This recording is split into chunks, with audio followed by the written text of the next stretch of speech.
The Mediator's Paradox. An original HFY science fiction story.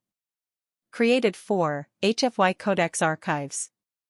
The Impossible Negotiation. The Summit That Should Never Happen. The Convergence Hall floated in neutral space, a massive diplomatic station built by 17 species who barely tolerated each other. Its crystalline walls reflected starlight from 3 nearby systems, creating an effect that was either beautiful or nauseating depending on your species' visual spectrum. Today, it would host what many considered a suicide mission disguised as diplomacy. Ambassador Chen Wei stood in the preparation chamber, adjusting her plain gray suit. No medals, no decorations, no symbols of Earth's military might. Just fabric, buttons, and the weight of knowing she was about to walk into a room where 6 apex predator species were seconds away from declaring total war. Ambassador, the Kralix delegation is threatening to leave, her assistant Marcus said, his face pale. They say humans have no place in warrior negotiations. Of course they do. Chen smiled slightly. Let them complain. Complaints mean they're still here. The conflict was simple to understand and impossible to solve.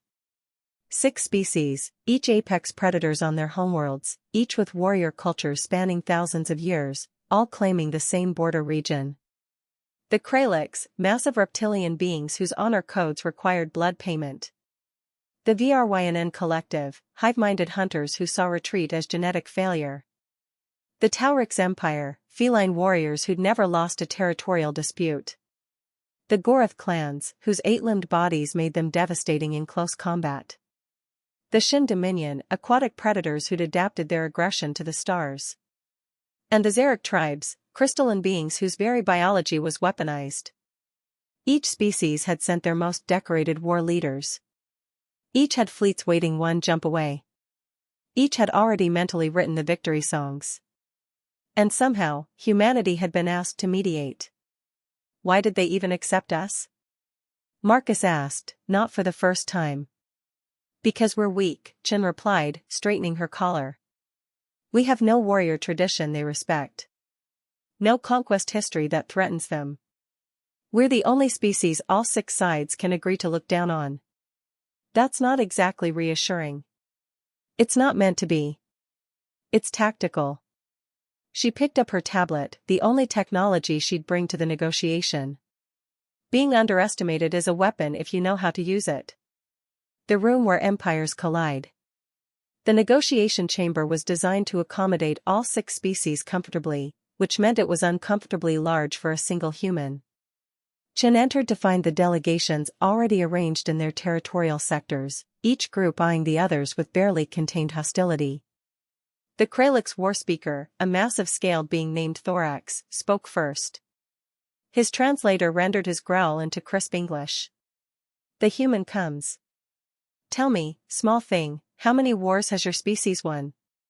Depends on how you count, Chen replied, moving to the central platform. We've had thousands of wars. Won about half, lost the other half, learned from both. Laughter rippled through the room, not kind, but not entirely cruel either. She'd surprised them by admitting weakness. Warriors understood losses. Thousands of wars against each other, sneered Vrax, the Taurix delegation leader. We've heard. Humans fight humans. Very impressive. It taught us something useful, Chen said calmly, activating her tablet. A hologram appeared, showing the disputed border region. We learned that winning a war and winning a peace are completely different skills. The VRYNN speaker, a collective consciousness called unity of purpose, pulsed with bioluminescence. You claim expertise in peace? Your species still fights internally. Exactly. Chen manipulated the hologram, highlighting conflict zones. We fight, negotiate, fight again, renegotiate. We're terrible at peace, which makes us experts in the process. We fail at it constantly and keep trying anyway. This is philosophy, not strategy, grumbled the Gorath clan master, his 8 arms crossed in dismissal. We need territorial division, not human wisdom tales. Then let's discuss territory. Chen zoomed into the border region. Each of you claims this space based on historical precedent, military strength, or resource need. Each claim is legitimate from your perspective. Each is completely unacceptable to the others. Yes? 6 species nodded, growled, pulsed, or crystallized their agreement. Traditional warrior culture says strength determines ownership. The strongest takes the territory, the weaker species withdraw. Correct? More agreement, this time eager. They knew where this was going. So you fight. You win or lose. Then what? Chen let the question hang. The winner takes the territory. The losers rebuild their fleets, remember the humiliation, and plan revenge. In 5 years, maybe 10, another war. Then another. Then another. Your species will spend generations killing each other over the same empty space. Better than showing weakness, Thorax said, but his tone had shifted slightly. Is it though? Chen walked the perimeter of the hologram. I've studied your cultures. Each of you has specific resources you need from this region. The Kralix need the heavy metals on the 4th planet. The VRYNN need the particular electromagnetic spectrum from the binary stars for breeding. The Taurix want the nebula gases for their industrial base. The Gorath need the asteroid belt minerals. The Shin require the liquid methane reserves. The Zarek want the radiation-rich zones for their crystalline reproduction. She paused, letting them process. You're fighting over territory, but you actually need specific resources. What if you're fighting the wrong war? The pattern humans saw. Impossible, unity of purpose stated flatly. Territory cannot be subdivided among enemies. Warrior code requires total control or total withdrawal. Your warrior code, Chen agreed. Not mine. See, humans learned something from fighting ourselves for thousands of years. We learned that sometimes the bravest thing isn't fighting. Sometimes it's admitting that the fight itself is stupid. The room erupted. 6 species, all shouting, growling, pulsing, or resonating their outrage simultaneously. Chen waited, standing calmly in the center of the chaos. Eventually, the Shin delegation leader, a being named Depth Hunter whose translation came through water-filled speakers, raised a fin. Explain stupid. Choose words carefully, human. You're apex predators, Chen said. Every one of you. You evolved by being the deadliest thing in your environment. Fighting is your nature. But space doesn't care about nature. Space is infinite and empty and full of resources. You're fighting over a tiny region because warrior tradition says you must fight over territory. But space isn't territory. It's opportunity. She manipulated the hologram again, this time showing resource distributions. What if instead of one species controlling everything and the others getting nothing, each species got exactly what they actually need? The Kralix mine the heavy metal deposits. The VRYNN established breeding stations in the electromagnetic zones. The Taurix harvest the nebula. The Gorath claim the asteroids. The Shin extract the methane. The Zarek occupy the radiation zones. That's cooperation, Vrax spat the word. Warriors do not cooperate with prey species. You're not cooperating with prey, Chen corrected. You're cooperating with other apex predators because you're all smart enough to recognize that mutual survival beats mutual destruction. Only the weak need to prove strength constantly. The truly strong choose their battles. Silence fell, dangerous and heavy. Then Thorax laughed, a sound like grinding boulders. The human calls us weak if we fight, weak if we don't. Clever trap, small thing. Not a trap, Chen said. An observation. You came here ready to die for honor. I'm asking if you're brave enough to live for prosperity instead. The Zarek representative, who'd been silent until now, resonated a crystalline tone. And what does humanity gain from this proposal?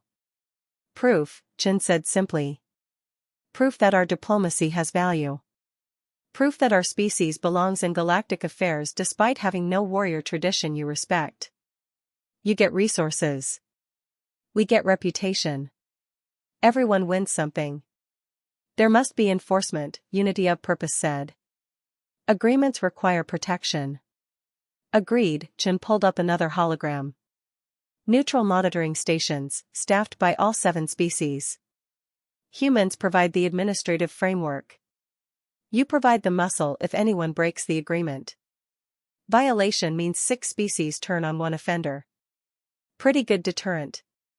The delegations began talking among themselves, the tone shifting from aggressive to calculating. Chen waited, heart pounding but face calm. Finally, after what felt like hours but was probably 20 minutes, Thorax spoke. The Kralix delegation will consider this proposal. But know this, human. If you've wasted our time with empty promises, Warrior Code allows blood payment from mediators. Understood, Chen bowed slightly. Same time tomorrow? As the delegations filed out, Marcus approached, looking stunned. Did that actually work? Part 1 worked, Chen replied, exhaustion hitting. They didn't kill each other or me. Tomorrow we see if they're actually brave enough to choose peace. The price of being right. When warriors discover economics. The second day of negotiations began differently. The delegations arrived early, already talking among themselves, calculating resource values and territorial boundaries. Chen watched from the preparation chamber as her assistant pulled up overnight communications intercepts. They've been negotiating without us, Marcus said, showing data streams. Private channels between species. The Kralix contacted the Gorath. The Tauric spoke with the Shin. Good, Chen said, surprising him. Means they're taking it seriously. Or planning how to divide human territory after they unite against us. Also possible, she admitted.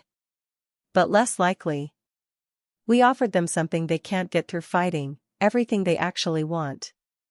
When she entered the negotiation chamber, the atmosphere had shifted. Still tense, still dangerous, but now with an undercurrent of possibility. The 6 species had rearranged themselves, no longer in opposing territorial clusters but in a rough circle with space left for Chen at the center. The delegations have discussed your proposal, Thorax began, his tone formal. We have questions. Many questions. Ask them, Chen activated her tablet, ready. What followed was 3 hours of brutal technical negotiation. Resource extraction rates. Territorial boundaries measured to the meter.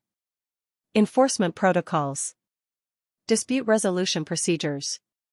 The warrior cultures approached diplomacy the same way they approached warfare, with ruthless efficiency and attention to detail.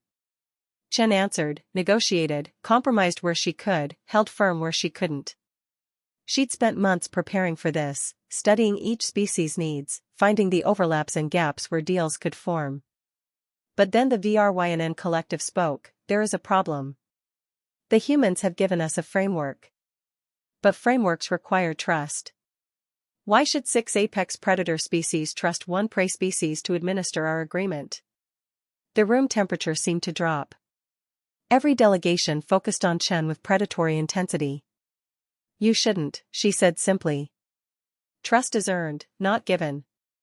Then how do we proceed? Depth Hunter asked, genuinely curious. Same way humanity always does, Chen pulled up a new hologram. Mutual vulnerability. You don't trust us, so we give you leverage over us. The hologram showed human trade routes, colony locations, resource dependencies. Sensitive information that could be used as weapons. What is this? Vrax demanded. Insurance, Chen explained. If humanity breaks the agreement or administers unfairly, here's how you hurt us.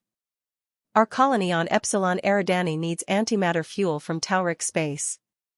Our agricultural stations depend on mineral shipments through Kralix territory.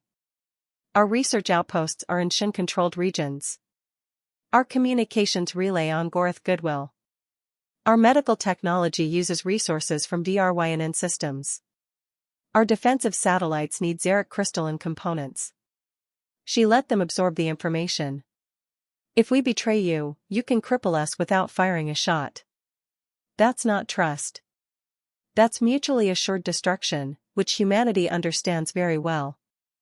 The Gorath clanmaster's 8 eyes blinked in sequence.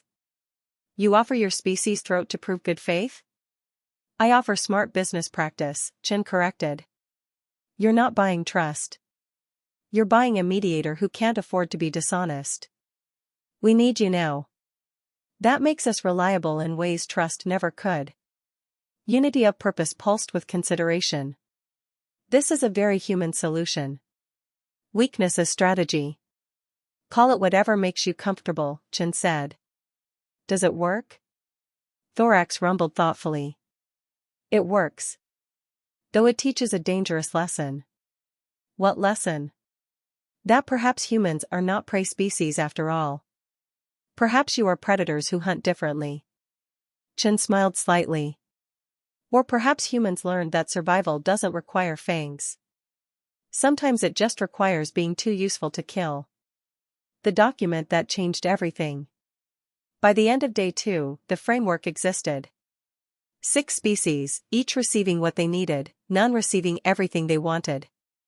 Human administration, warrior enforcement, mutual vulnerability as glue holding it together. But signing remained. Warriors didn't sign documents lightly. My culture requires blood oaths, Thorax said.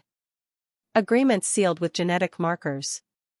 Mine requires collective consensus witnessed by the hive mind, unity of purpose added. Each species had ritual, tradition, requirements that couldn't be simply translated to human contract law.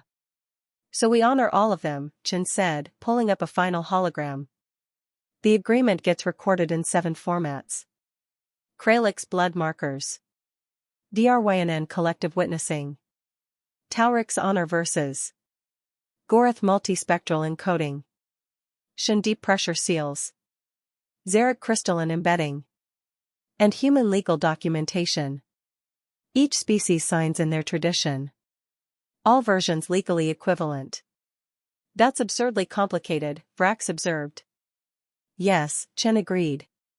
But it means every species can tell their people they signed according to proper tradition.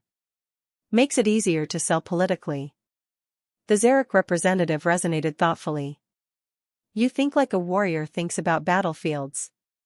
Finding terrain advantages, supply lines, strategic positions. But the terrain is politics. Humans fight wars with politics, Chin said. We've gotten good at it through pure necessity. The signing took hours. Each species performed their rituals with full ceremony.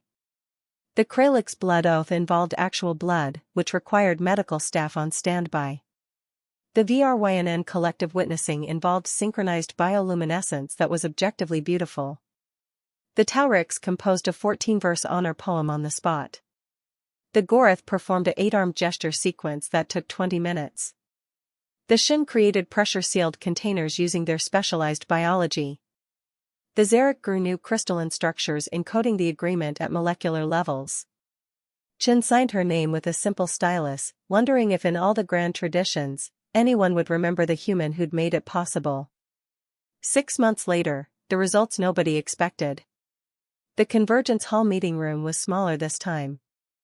Just Chen, the 6 delegation leaders, and monitoring data showing the border region's first 6 months of operation. Resource extraction efficiency up 340% across all species, Chen reported, highlighting graphs. 0 military conflicts. 3 minor disputes resolved through enforcement protocols.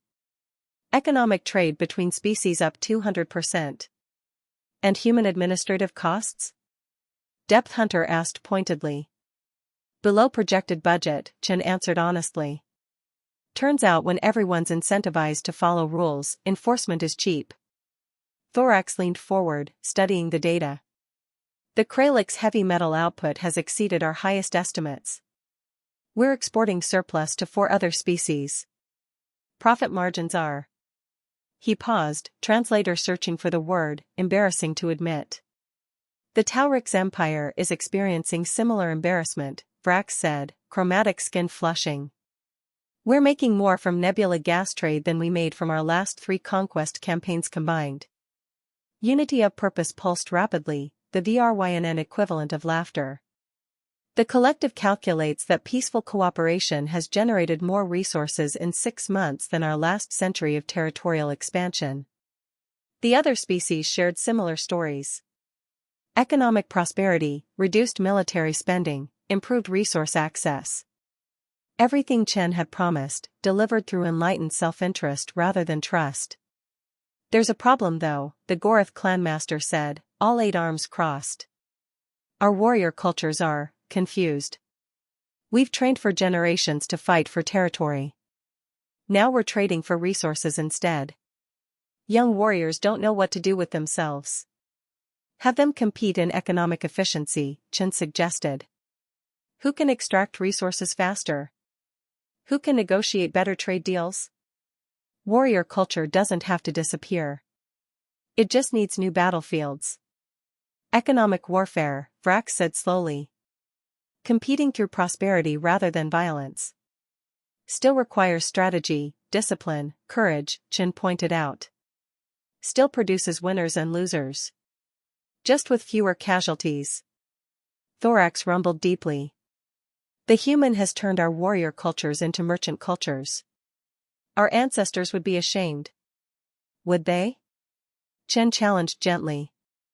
Or would they recognize that you found a way to provide for your people without sacrificing warriors in pointless conflicts? Seems pretty smart to me.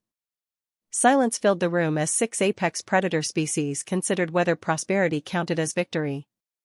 Finally, the Xeric representative resonated. Query, the human species seeks what outcome from this arrangement? Same as always, Chen said. Recognition that humanity belongs in galactic civilization despite lacking traditional warrior credentials. We can't outfight you. But maybe we can outthink the problems that lead to fighting. You've made yourself indispensable, unity of purpose observed. Very human strategy. It's survival strategy, Chen corrected. We're physically weaker than most species. So we developed different strengths. Mediating conflicts, finding creative solutions, building frameworks where everyone wins. It's not glamorous like warrior culture, but it works. Depth Hunter's translator carried what might have been respect. The Shen have a saying, the strongest swimmer isn't always the survivor. Sometimes it's the one who finds currents others miss. Humans find currents. We find alternatives, Chen agreed. To species with warrior traditions, that looks like weakness. To us, it's just practical evolution. The admission that changed perspective. Vrax stood, his feline bearing somehow more respectful. The Taurix Empire owes the human species an apology. We called you prey. We were wrong. Were you though? Chen smiled. We are weaker. We do avoid direct confrontation. From your perspective, that is prey behavior. But prey doesn't orchestrate treaties that benefit apex predators more than warfare does, Thorax rumbled. Prey doesn't manipulate 6 warrior cultures into choosing prosperity over honor combat. Manipulation is a strong word, Chen protested mildly. Accurate word, the Gorath clanmaster corrected. You identified what each species truly needed. Found solutions benefiting all parties. Made choosing peace more profitable than choosing war. Then trapped us with our own self-interest. Brilliant hunting strategy. Chen considered this. If you're determined to view diplomacy as hunting, I can't stop you. But consider, maybe humanity isn't hunting you. Maybe we're just trying to survive in a galaxy full of species who could destroy us. We developed these skills the same way you developed claws and fangs. Evolutionary pressure creates adaptation. Adaptation to being weak, unity of purpose said. Adaptation to being different, Chen corrected. Weakness and difference aren't the same thing. We're weak at direct combat. We're strong at indirect problem solving. Both are valid survival strategies. The Xeric resonated contemplatively. Hypothesis: humanity's greatest weapon is making others believe humanity has no weapons. That's... Chen paused, considering. Actually pretty accurate. Congratulations, you've discovered our entire diplomatic philosophy. Thorax laughed, the sound echoing through the chamber. The human admits the truth finally. You are apex predators. You just hunt differently. If it makes you feel better to think that, Chen said diplomatically. It makes us feel impressed, Brax admitted. And slightly concerned about what other tricks your species has developed. The legacy of being underestimated. As the meeting concluded, the 6 species delegations filed out, still discussing economic projections and trade opportunities. Chen remained, organizing her notes, when Thorax returned. A question, the massive Kralix said. Personal curiosity, not official business. Go ahead. Your species really had thousands of wars against yourselves? Yes, Chen confirmed. Still do sometimes. We're not perfect at peace even with each other. But you learned from these failures. We had to. We kept almost destroying ourselves. Eventually, either we learned to talk instead of fight, or we went extinct. Survival motivation is excellent teaching. Thorax studied her with his predatory gaze. Other species see humanity as weak because you negotiate rather than conquer. But I fought in wars for 70 years before becoming diplomat. I know warriors. And I know fear. Fear of what? Fear of humanity, he said bluntly. Species who develop these skills through necessity are dangerous precisely because they're good at appearing harmless. The Kralix will watch humans carefully. Not as prey. As potential rivals. I'll take that as a compliment. It's intended as one, Thorax rumbled. You've proven humans belong in galactic civilization. But you've also proven humans fight wars without firing shots. Both facts will shape how species interact with yours. He left, leaving Chen alone with her thoughts and the weight of unexpected success. Marcus entered moments later. The Council wants to know if you can replicate this success with the Andromeda border disputes. 6 more warrior species fighting over territory? 8 this time. And they actively hate each other. Chen sighed, then smiled. Tell them I'll need 3 months to research their cultures, full diplomatic immunity, and a very large supply of coffee. You're actually going to try? Marcus, we just turned 6 apex predator species into business partners. If we can do that once, we can do it again. Not because we're warriors. Because we're survivors who learned that sometimes the best victory is making sure everybody wins enough to stop fighting. That's very human of you. Exactly, Chen said, gathering her materials. That's exactly my point. Epilogue, the pattern spreads. 3 years after the Convergence Hall negotiations, the framework had expanded. 12 species now participated in the border region's resource-sharing arrangement. Economic output had increased 800%. Military conflicts in the sector, 0. Humans had mediated 7 more territorial disputes, each successful, each building humanity's reputation as the species that could find solutions where warriors saw only battlefields. The galaxy was learning a new phrase, spoken in 17 different languages with varying degrees of respect, fear, and admiration. Humans don't fight wars. They obsolete them. Chen Wei, now Ambassador General of Diplomatic Solutions, stood in the Convergence Hall observation deck, watching ships from 20 species trade peacefully in what had been a war zone. Her assistant, now promoted to full diplomatic status, joined her. They're calling you the human who tamed warriors. I didn't tame anyone, Chen said. I just showed them there are smarter ways to compete than killing each other. Same thing to warrior cultures. Maybe, Chen watched a Kralix heavy hauler dock peacefully next to a Taurix refinery ship. But I prefer to think we taught them something valuable. That strength comes in many forms.